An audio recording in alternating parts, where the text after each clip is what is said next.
بسم اللہ الرحمن الرحیم۔ السلام علیکہ یا صاحب العصر والزمان۔ اور ہرگز امتحان اور عیب جوئی کی غرض سے سوال نہ کرو۔ نمبر 2، اپنے نظریے اور سوچ پر اعتماد نہ رکھو اور حتی الامکان احتیاط کو ہاتھ سے جانے نہ دو۔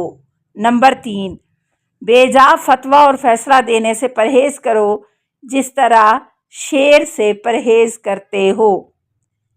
کیا آپ جانتے ہیں دو مسلمان بھائیوں کا آپس میں کیا فریضہ ہے؟ رسول خدا صلی اللہ علیہ وسلم فرماتے ہیں ہر مسلمان کے دوسرے مسلمان پر 30 حقوق ہیں کہ جب تک انہیں ادا نہ کرے اس کی گردن سے ساقط نہ ہوں گے، اور اگر ادا نہ کر سکے تو ان سے معافی طلب کرے۔ نمبر 1، ان کی خطا بخش دے۔ نمبر 2، جب اسے روتا ہوا دیکھے تو اس پر رحم کرے اور اسے خوش کرے اور خاموش کرائے۔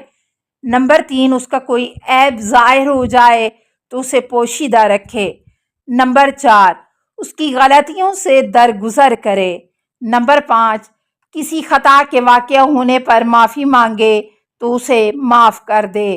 نمبر 6، اگر کوئی اس کی غیبت کرنا چاہے تو اسے روکے۔ نمبر 7، جب وہ نصیحت کا محتاج ہو اسے نصیحت کرے۔ نمبر 8، ہر حال میں اسے دوستی کا خیال رکھے۔ نمبر 9، اس کے حق کا خیال رکھتے ہوئے جو کام اس کی ذمہ داری ہو وہ اس کی جانب سے ادا کرے۔ نمبر 10، جب بھی بیمار ہو جائے اس کی عیادت کرے۔ نمبر 11، جب وہ مر جائے تو اس کی تشییع جنازہ میں شرکت کرے۔ نمبر 12، اگر وہ اسے کسی کام کے لیے کہے تو اسے مثبت جواب دے۔ نمبر 13، اگر اس کے لیے ہدیہ بھیجے تو قبول کرے۔ نمبر 14، تحفے کے بدلے میں اسے تحفہ دے۔ نمبر 15، اس کی خدمت و زحمات کے مقابلے میں اس کا شکریہ ادا کرے۔ نمبر 16، پریشانی کے موقع پر اس کا اچھی طرح ساتھ دے۔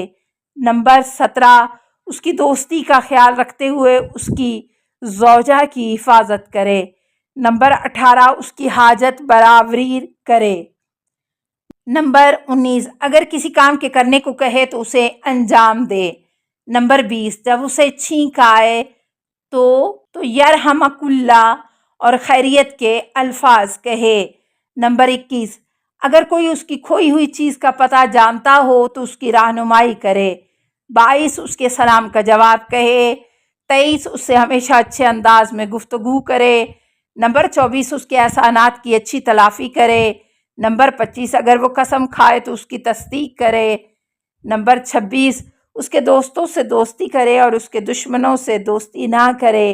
27، چاہے وہ ظالم ہو یا مظلوم دونوں صورتوں میں اس کی مدد کرے۔ جب ظالم ہو تو اسے لوگوں پر ظلم کرنے سے روکے، اور جب مظلوم ہو تو اس پر ظلم نہ ہونے دے اور اپنا حق لینے میں اس کی مدد کرے۔ نمبر 28، اسے ذلیل و خوار نہ ہونے دے اور اس کی رسوائی کی تمنا نہ کرے۔ نمبر 29، جو اپنے لیے پسند کرے وہی اس کے لیے بھی پسند کرے۔ نمبر 30، جو برائی اپنے لیے ناپسند کرے وہ اس کے لیے بھی ناپسند کرے۔ کیا آپ جانتے ہیں رسول خدا صلی اللہ علیہ وسلم نے شراب کے لیے 10 افراد پر لعنت کی ہے؟ اول، وہ جو اسے بوئے۔ دوم، جو اس کی حفاظت کرے۔ سوم، جو انگور کو نچوڑے۔ چہارم، جو اسے پیے۔ پنجم، جو اسے پلائے اور پیش کرے۔ ششم، جو اسے اٹھائے۔ ہفتم، جس کے لیے لے جائی جا رہی ہو۔ ہشتم، جو اسے فروخت کرے۔ نہم، جو اسے خریدے۔ داہم، جو اس کاروبار سے حاصل ہونے والے فائدے کو استعمال کرے۔ کیا آپ جانتے ہیں کون سے حیوانات جنت میں جائیں گے؟ امام رضا علیہ السلام فرماتے ہیں 3 حیوانات کے سوا کوئی بھی حیوان جنت میں نہیں جائے گا۔ نمبر 1، بلم باور کا گدھا۔ نمبر 2، اصحاب کہف کا کتا۔ نمبر 3، وہ بھیڑیا جس نے ایک محافظ کو پریشان کیا۔ اس بھیڑیے کی داستان کچھ اس طرح ہے کہ ایک ظالم و جابر بادشاہ نے اپنے ایک محافظ کو حکم دیا کہ مومنین کے گروہ کو اذیتیں دے کر قتل کرے۔ وہ محافظ اس حکم پر عمل کر رہا تھا کہ ایک بھیڑیا آیا اور اس نے اس کے چہیتے اور لاڈلے بیٹے کو چیر پھاڑ ڈالا اور کھا گیا۔ خدا اس بھیڑیے کو جنت میں داخل فرمائے گا کیونکہ اس نے محافظ کے غم و پریشانی کے اسباب فراہم کیے۔ کیا آپ جانتے ہیں کہ حضرت علی علیہ السلام 3 خصلتوں میں پیغمبر اکرم صلی اللہ علیہ وسلم کے ساتھ شریک ہے؟ رسول اکرم صلی اللہ علیہ وسلم فرماتے ہیں خدا نے مجھے 3 ایسی چیزیں عطا کی ہیں جس میں علی میرے ساتھ شریک ہیں۔ اول، لواء الحمد جو میرے لیے ہے اس کا پرچم بردار علی ہے۔ دوم، حوض کوثر میرے لیے ہے لیکن اس کا ساقی علی ہے۔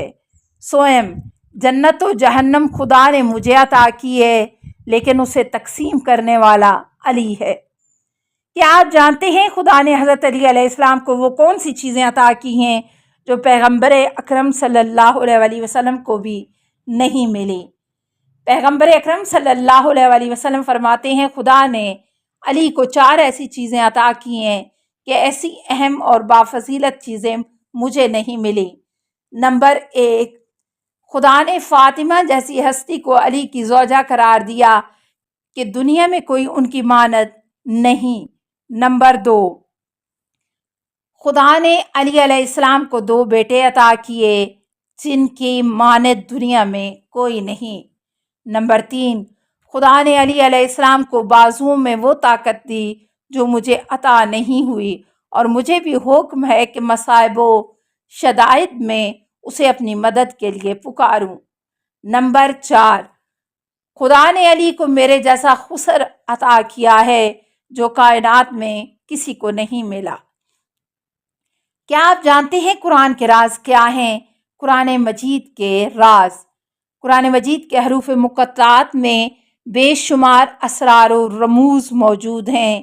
ان حروف میں ایک راز یہ ہے کہ جب بھی مسلسل تکرار ہونے والے الفاظ کو بقیہ حروف مقطعات سے نکال دیا جائے تو باقی ماندہ حروف سے یہ جملہ حاصل ہوتا ہے، صراطً علی حق نمسک۔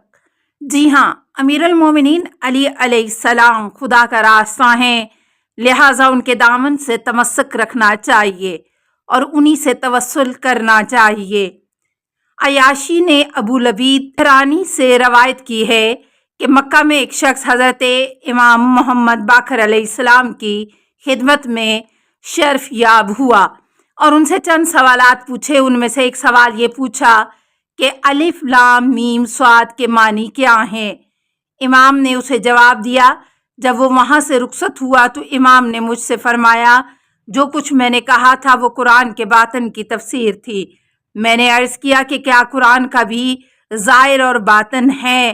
فرمایا قرآن کا ظاہر و باطن اور اس کے بے شمار معنی ہیں، اور قرآن میں ناسخ و منسوخ، محکم و متشابہ، سنن، امثال، فصل و وصل موجود ہے۔ جو یہ سمجھے گا کہ خدا کی کتاب ابہام رکھتی ہے وہ ہلاک ہوگا اور لوگوں کو بھی ہلاکت میں ڈالے گا۔ بعد ازاں امام علیہ السلام نے فرمایا اے عبیدہ ان کے عدد کا حساب لگاؤ، الف لام میم صاد کل کتنے بنتے ہیں؟ میں نے عرض کیا 161 بنتے ہیں۔